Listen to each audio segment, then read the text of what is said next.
E aí, pessoal, tudo bem? Tô imitando o BQS Edu, parece. Não, tô imitando nada. Tô imitando os escritores russos, até me vestir de terno, ó, pra você ver, todo chique. John Lennon tá aí, né? Todo chique, tomando um cafezinho, vamos tomar um café? Para falar hoje desse carinha aqui, ó. Crime e castigo. Hoje nós vamos destrinchar algumas coisas que vamos tentar, né? Tentar falar algo sobre. Pô, já tô tomando a terceira xícara, terceira caneca xícara. Olha o tamanho. Espero que o som esteja bacana. Vou usar o fone hoje de microfone. Mas já deixa o like e se inscreve se você não se inscreveu no canal ainda, né? Alepe Produções, nos siga. E vamos falar desse cara que é o Dostoiévski, o maior ou um dos maiores da literatura russa. Muita gente vai dizer que o Tolstói é o maior, mas não sei não, hein? Tolstói, Guerra e Paz. Agora esse cara aqui, Crime e Castigo, essa obra que é da fase dele pós-Sibéria. Por que eu digo pós-Sibéria? Porque são das obras, grandes obras que ele escreveu depois da prisão na Sibéria. Porque esse cara aqui, ele era um revolucionário, ele escrevia em um jornal, ele tinha um jornal que fazia, né, propagandas, movimentos contra o czar, né? O czar Alexander Romanov, já trocando o nome, tem meu charal, cara.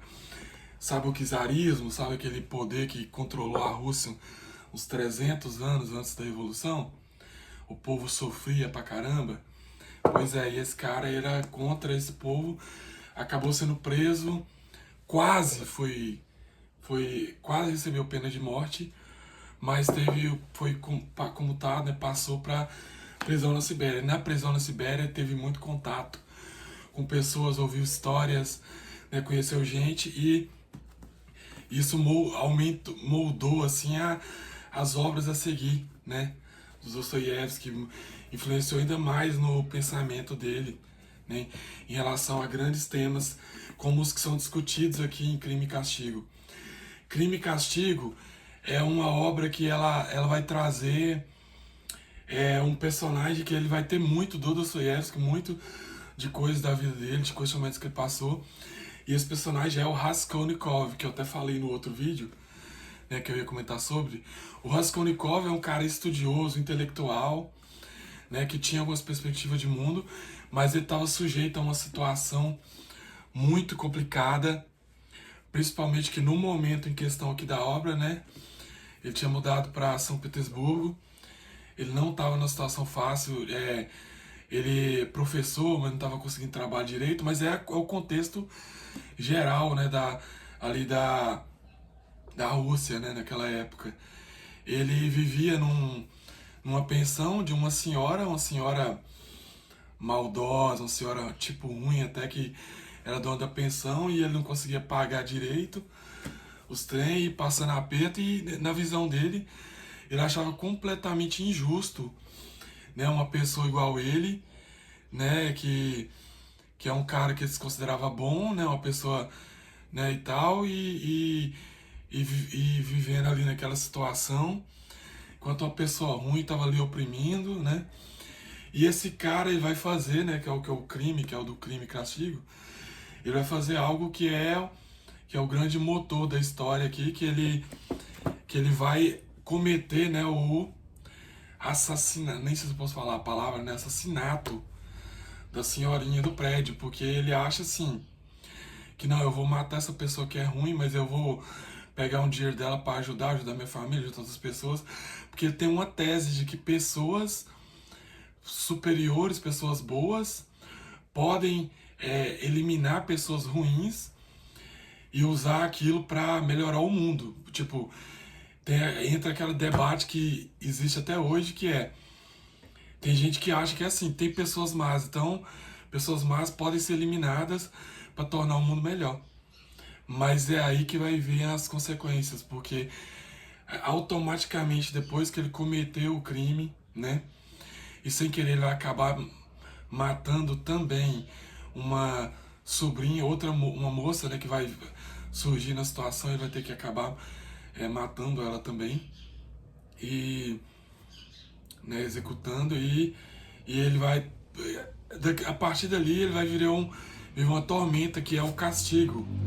Ele vai viver uma tormenta porque ele vai encontrar em choque com a alma, né, com a humanidade, né, com a moral humana, com a construção, né, que ele teve, porque o castigo aqui, o principal é mental, o crime é perfeito, mas o castigo ele vem no psicológico, ele vem na mente, ele vem na agonia interna. E aí tem os personagens, eu falei da Sônia, que é a personagem que eu citei no outro vídeo, que eu considero a personagem mais sublime, até fiz uma pesquisa para fazer um vídeo.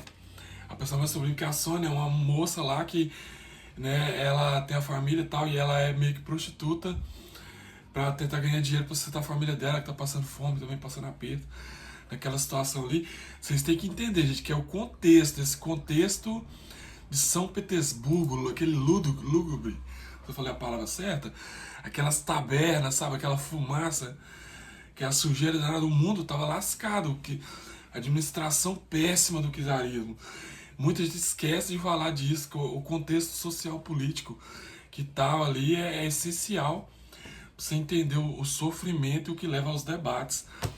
Meio que tem um debate aqui nessa obra que é aquele do Nietzsche, né, que é a morte de Deus. Porque a morte de Deus é quando o Raskolnikov se sente no poder de poder tirar a vida de alguém para tornar, ele quer se sentir uma espécie de Deus, né, ou um antideus, né, um antivida. Ele quer mostrar que o super-homem, né, o super-homem, que é o que Nietzsche vai discutir depois lá em Zaratustra, né?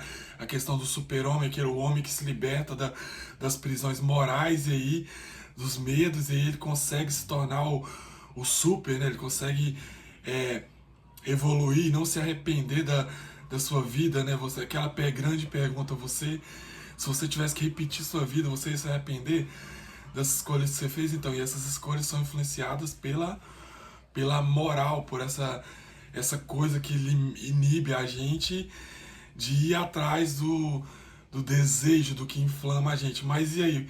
O que acontece com esse personagem quando ele vai lá, ele executa o plano dele, achando que ia tornar um mundo melhor, que ia conseguir, a partir daquilo ali, ter uma sequência de coisas, ele fala o Napoleão, né? O Napoleão, quando ele fez aquele projeto todo dele lá, de guerra, de expansão e dominação, ele estava tentando tornar o mundo melhor. Eu recomendo vocês pesquisar sobre isso, porque parece que não tem nada a ver, mas tem tudo a ver, e é muito citado aqui, porque o Raskolnikov usa o Napoleão de exemplo, para defender essa crença dele, essa tese dele. Mas na história aqui, ele vai executar o crime, ele vai ficar atormentado, vai ter um policial, uma pessoa que vai estar investigando, vai chegar no ponto de saber que o que ele fez, mas ele vai deixar ele se entregar. Vai ter a Sônia, que vai ter uma grande influência, tem trechos maravilhosos dessa relação dele com ela, de ele conhecer ela, e ela, como ela é diferente. Ela não, ela vê essa crueldade do mundo, mas ela se sacrifica, ela não vai querer tirar a vida do outro, prejudicar o outro. Não, ela sacrifica ela mesma para tornar as pessoas que ela ama ao redor dela melhores, fazer eles se sentir melhor. A família dela. Então, ela representa Cristo. Para mim é curioso como você colocar uma personagem que é uma prostituta para ser a que mais representa o amor de Deus, o amor de Cristo, né, nessa obra. E eu acho impressionante. Mas eu recomendo muito que vocês leiam isso aqui, não vou dar mais tanto spoiler. Né? A história é essa, é um crime e um castigo, né, que vai gerar grandes debates, grandes questionamentos sobre moralidade, natureza humana, psique. O Nietzsche falava que Dostoiévski seria o único psicólogo que poderia consultar ele. Até tem a frase aqui, ó. Dostoiévski é o único psicólogo que tem algo a me ensinar.